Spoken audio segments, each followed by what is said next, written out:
हाँ जेकारा खातिर छोड़ले कहियो हो देह छोड़, जेकारा खातिर छोड़ले कहियो हो देह छोड़, हमरे नियो न दिलवा रोई कहियो। चाहे गोली चली चाहे बम, तू ही बनवा हमर सजन। चाहे गोली चली चाहे बम, तू ही बनवा हमर सजन। खाए के मिले न रोटी छूछे, एक हालत में केहू न पूछे, हाय रे बदनसीबी रे गरीबी, दुनिया में केहू।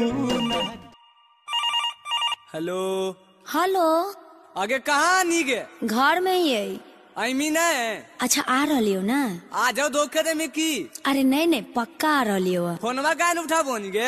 अरे घरा में मम्मी हले कैसे उठती हो? रोज रोज तोर मैया बहनिया रो है त की कही काहे ला गुस्सा है? कतना इंतजार करे मी गे? बहन के माथा उठा हमर दर्द करे लगे। नहीं आवे को तो बोल, हम जाम अपन घर। अरे आ रही हो ना, तुरंत पहुँच जाबो। अब हम खड़ा नहीं रहो, ढेर देरी हो गलो। तोर नौटंकी देख लियो हम। आवही हो ना? आओ जल्दी बहन के। सच्चाई बताओ भैया, जब लड़किया लड़कवा पर आँख मार दो ना तो लड़कवा के पाँव जमीन पर ना रहतो, और जब लड़कवा लड़किया पर लाइन मारतो तो लड़किया के चप्पल जमीन पर ना रहतो हो भैया। क्यों पैसे पे तू मरती है, एक बात मुझे बतला दे, तू उस रब से क्यों नहीं डरती है?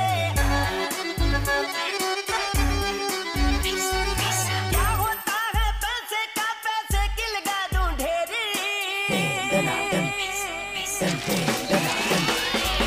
बारिश कर दूं पैसे की जो तू हो जाए मेरी, मैं बारिश कर दूं पैसे की जो तू हो जाए मेरी।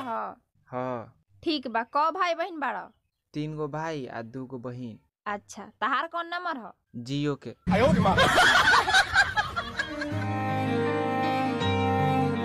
हेलो, तू तो फोन नहीं उठावत हो, का करत तारा आजकल?